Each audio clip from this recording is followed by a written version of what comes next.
The NBA playoffs are here, and I'm getting my bets in on FanDuel. Talk to me, Chuck GPT. What do you know? All sorts of interesting stuff, even Charles Barkley's greatest fear. Hey, nobody needs to know that. New customers bet $5 to get $200 in bonus bets if you win. FanDuel, America's #1 sportsbook. 21 plus and present in Ohio. Must be first online real money wager. $5 deposit required. Bonus issued is non-withdrawable bonus bets that expires 7 days after receipt. Restrictions apply. See full terms at FanDuel.com/sportsbook. Gambling problem? Call 1-800-GAMBLER. Hello, everyone. My name is Wesley Livesey from the History of the Second World War podcast. Join me on a journey through the most destructive conflict in human history, a journey that will take us not just through the famous campaigns and cataclysmic battles, but also to the lesser well-known corners of the war that touched millions all over the world, as we try and answer not just the questions of what and where, but how and why. You can find History of the Second World War on all major podcast platforms or at historyofthesecondworldwar.com.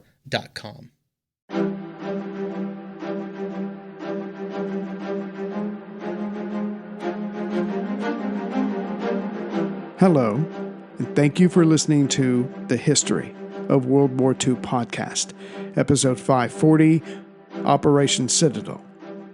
Last time, though Hitler and Guderian had a meeting of the minds when it came to the pointlessness of Operation Citadel, the attack on the Kursk salient, desperation overrode all their concerns. It was deemed the best of a bad situation, and quite frankly, something needed to happen, as the Soviets were still building up their forces near Kursk and would themselves attack when they deemed ready. As the first half of 1943 went by, only Guderian and Minister of Armaments Albert Speer still opposed Citadel, which was not enough. Their concerns about the new Panzer, the Panther, still having development problems, was brushed aside. The other major reason was Hitler's need to do something, as he found out, or rather didn't, thanks to Operation Mincemeat, of the Western Allies' intent of landing a large force in Eastern Europe.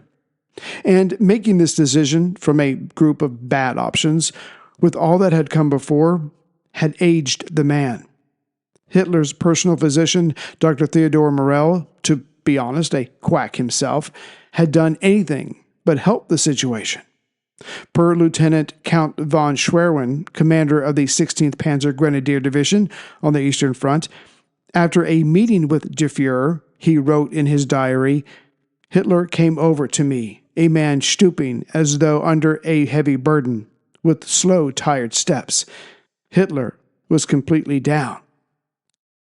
On May 15th, Hitler met with his generals secretly, citing Italy and Hungary, mentioning Mussolini specifically. He would have to soon transfer 8 armored and 5 infantry divisions from the east to shore up Italy and perhaps occupy Hungary for defensive reasons. Also, that he might have to pull back in the east to free up such numbers to shorten his lines there. As for Citadel, that was still hanging in the wind. Ironically, it was the leader's indecision itself on Citadel that helped Bletchley Park keep up to date on this upcoming battle. The more discussions betwixt the German High Command, the more messages Bletchley was able to intercept and then decipher. Some of this and other information was being passed on to Stalin through an agent in Switzerland, Rudolf Rossler, a German émigré who controlled an anti-fascist publishing house there.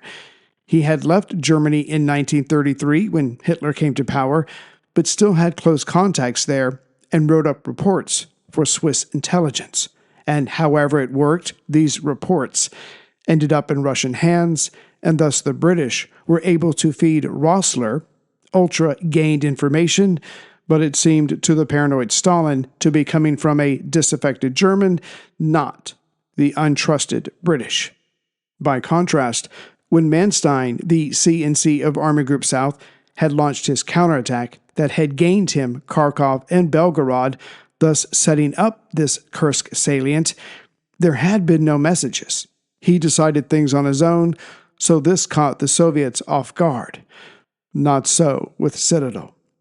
On April 8th, Moscow found out that Citadel had been decided on, but then postponed, and postponed again. Then set for June 12th, along with Speer's promise to Hitler that 324 new Panthers would be delivered by the end of May. As for defending Kursk, Stalin was becoming somewhat optimistic. But what held him back was his Western partners telling him that the cross-channel invasion had been postponed from the summer of 43 to the spring of 44. As for the fighting in the Mediterranean, Stalin gave that little thought, though in time he would come to see its advantages. For now, all he knew was that the Germans were building up to attack him and did not have to worry about his Western partners relieving some of this pressure with their big attack. But Stalin's admonitions, almost taunts really, to his Western partners changed in his May Day order of 1943. He reassured FDR and Churchill that the rumors of a separate peace with Hitler were false. Then he praised his victorious allies in North Africa like Libya and Tunisia, and the Allied airmen disrupting German plans with their constant and most dangerous air raids. In late May, FDR messaged Stalin that he would like to meet with him near the Bering Straits, the waterway between Alaska and Russia. But Stalin, sadly, could not attend, as he was expecting the big attack. He wrote, "This summer, possibly as early as June, we would expect the Hitlerites to launch a new offensive." What he did not share, because he thought the information was coming from Switzerland, was detailed numbers of the German infantry and panzer divisions that would make up this pincer attack, including the SS Panzer divisions. Stalin did not share information if he did not have to.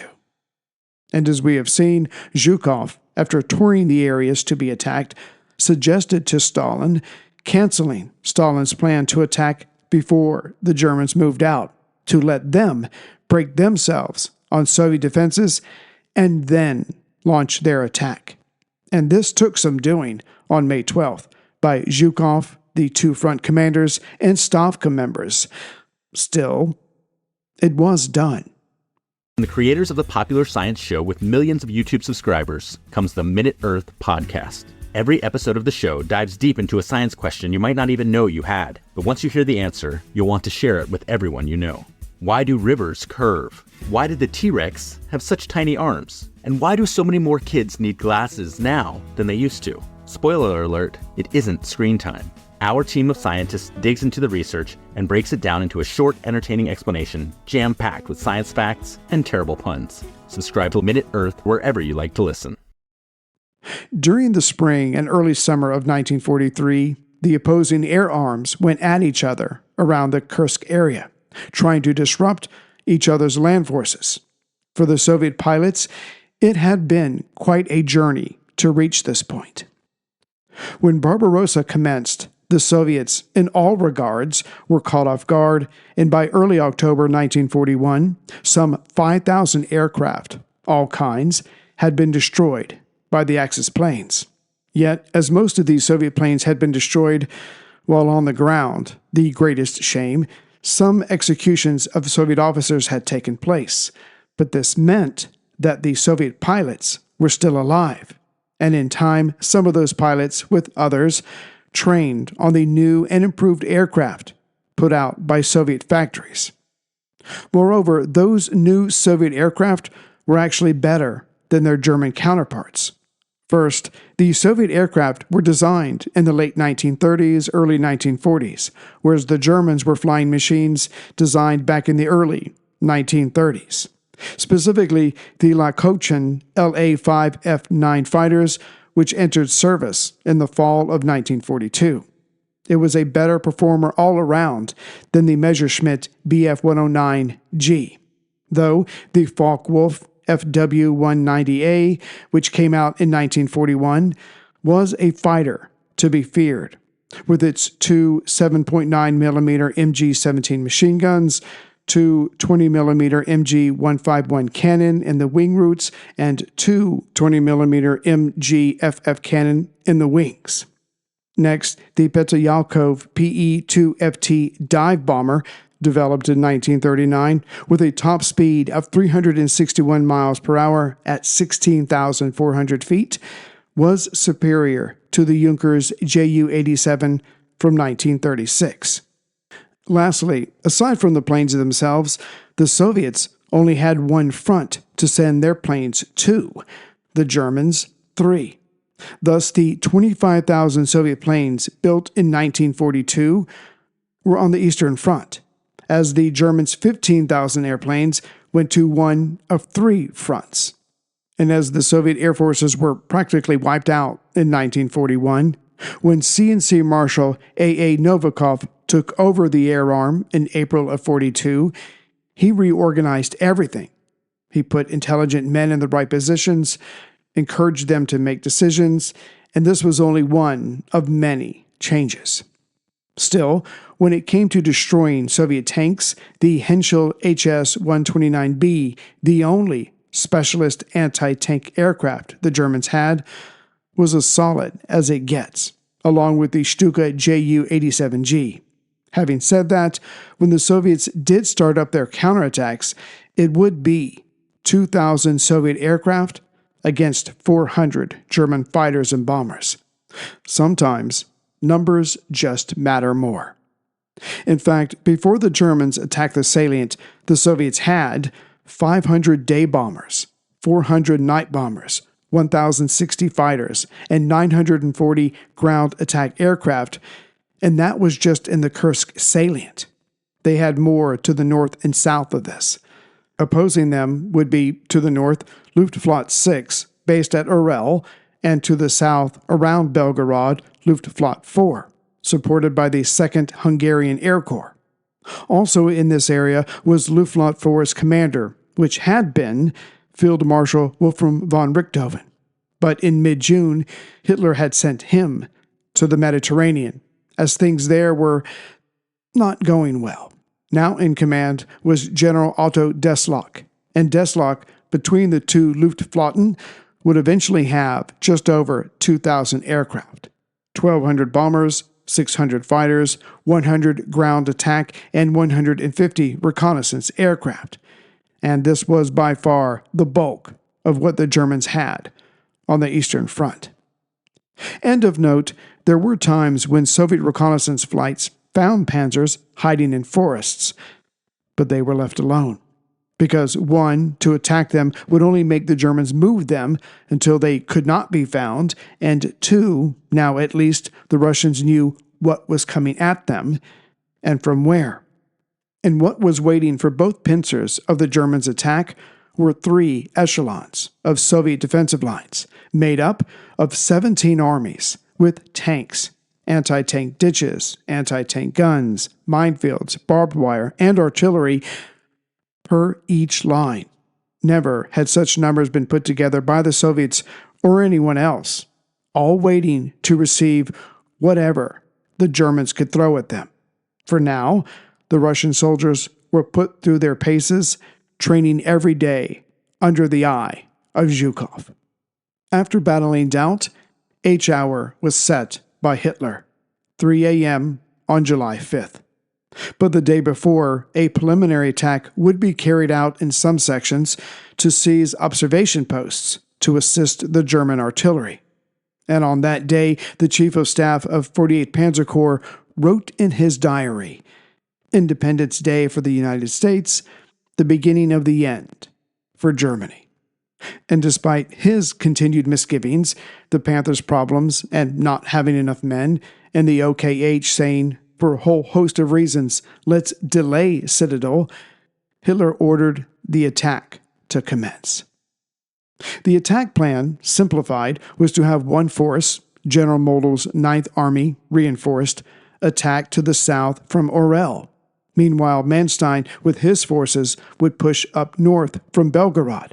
And to soften up the Russians before the attack, the aircraft of all the Luftflottes involved had spent days attacking the Soviet airfields, forward positions, and rail lines. Countering this, however, the Soviets had built 40 fake airstrips with dummy tanks and planes, and many of these had been destroyed to the delight of the Germans and the Soviets. On July 4th, schnapps were poured out for the men, one last shot of liquid courage before attacking. Yet one Axis soldier, a Slovene sapper, decided he would try another track. During the dark of July 4th, he slipped across the lines and he gave himself to the Soviets. He was questioned right away and told the Soviets that the attack was coming for 3 a.m. on July 5th, hours away. Confirming this was the confession of a German sapper at the center front north of Kursk of the 13th Army. Yes, he also said 3 a.m. on the 5th. To be sure, there had already been fighting that day, meant to assist with the major offing that was coming, but this day's fighting was not the major offensive Stalin was so anxious over. So, when the first part of Manstein's southern pincer moved out to test the enemy's resolve and to acquire a head start before the main attack, their first objective was to capture the hills around Butovo, the town a few miles north of Belgorod. Taking the heights there would allow observers to help call down artillery, while denying the Soviets the same. Thus, for the last few days, mines had been cleared through the Soviet lines by German sappers. Welcome to True Spies, the podcast that takes you deep inside the greatest secret missions of all time. Suddenly, out of the darkness appeared Bin Laden. You'll meet the people who live life undercover. What do they know? What are their skills? And what would you do in their position? Vengeance felt good. Seeing these people pay for what they'd done felt righteous. True Spies from Spyscape Studios, wherever you get your podcasts. Thus, at 2:45 p.m., July 4th, opposite Butovo, 5 Ju-87D Gruppen of Luftflotte 4 flew over no man's land. 10 minutes later, they had bombed a section of Soviet defenses 2 miles long and 500 yards deep.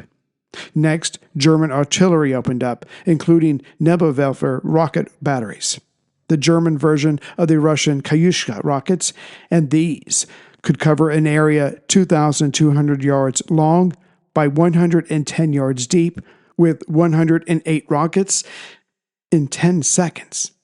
The Russians in their trenches or boxes could only cower and hope to survive. It was then that the men of General Hoth, the 48th Panzer Corps, moved out.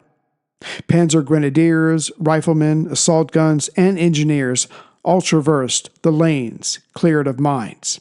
Then came armored observation and signal vehicles of the artillery. At Butovo, because they were waiting for July 5th, the Soviet 199th Guards Rifle Regiment reacted too slowly. Soon the 3rd Battalion of the Grossdeutschland Panzer's Grenadier Regiment of SS troops, fanatics to say the least, made contact.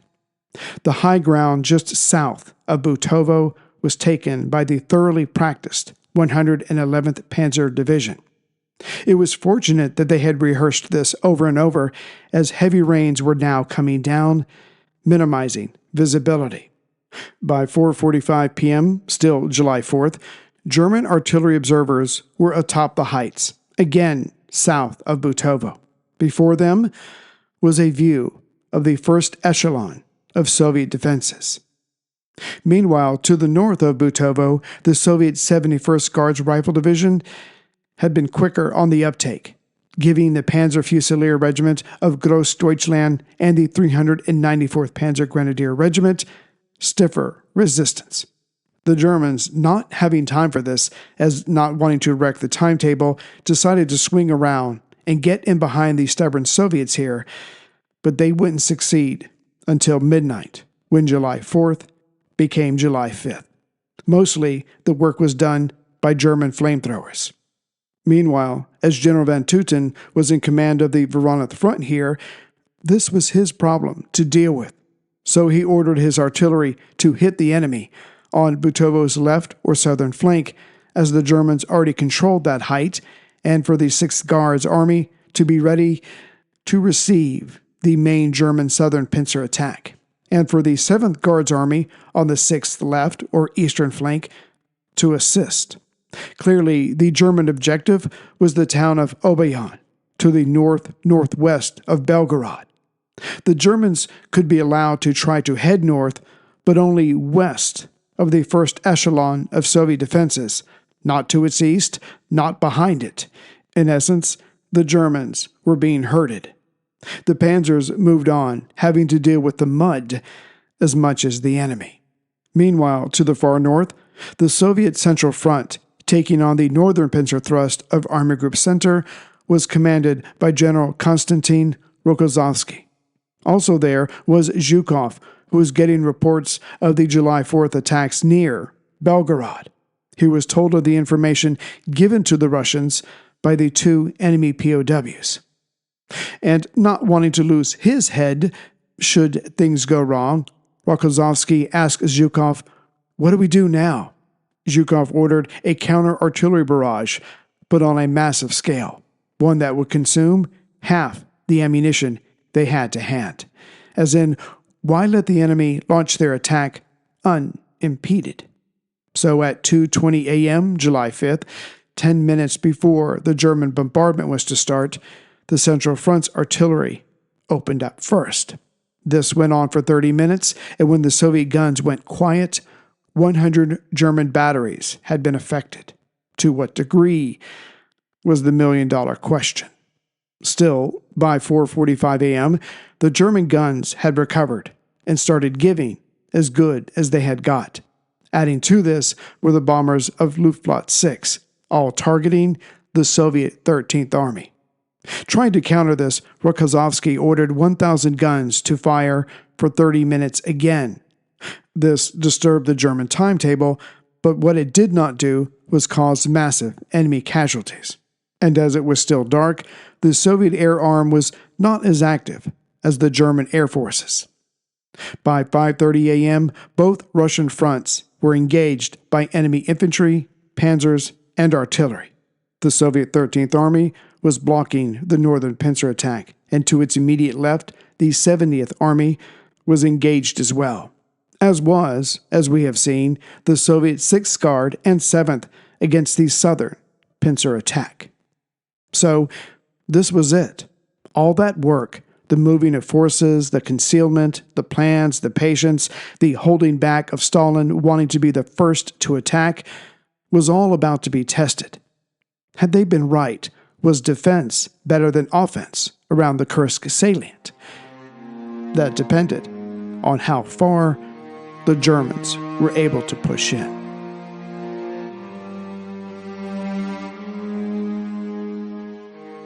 Greetings, everyone, from Central Virginia. So finally, we're in the meat of it, the Battle of Kursk, when there's about to be the largest tank battle in the history of the world.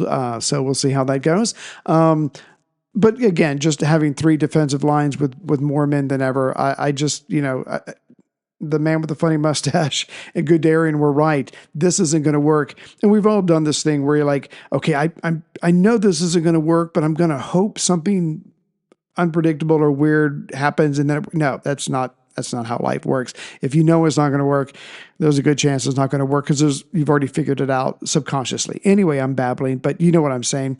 You can't just kind of hope for something. Anyway, so I'd like to say hello to the latest members. Let's see here. I got, CE Southall from somewhere in the UK. Thank you, CE. And Thomas Mao from Chanhassen, Minnesota. I think is how I say. Hopefully, Thomas, I got that right. And then the only Scott Chase, who I believe is from Michigan. This man sent me emails. You'd have to be like 17 plus to read them. No, he was a very funny guy. Scott, I enjoyed your emails very much. He says I did not announce his name when he'd signed up previously. Is that possible? Sure. Am I going to admit it? Absolutely not. So, Scott, thank you very much for your donation. Thank you for the membership. Thank you for everything. You made me chuckle. And in these times, that's a lot. So anyways, moving on. Let's see here as far as donations. Kevin Merrick, thank you very much, Kevin. I'm not sure where you're from. And of course, Stephen Whitby came back again with another contribution. So, Stephen, thank you very much. It is much appreciated. Kiss right on the lips, whether you want it or not. What do you think about that? Anyway, so we'll... Just forget that I said that I'm very tired. So we are into Kursk now, and so we'll see how it goes. There's the two pincer attacks. We'll see what the Soviets can do to counter this, and we'll just watch as the events unfold. Take care, everyone.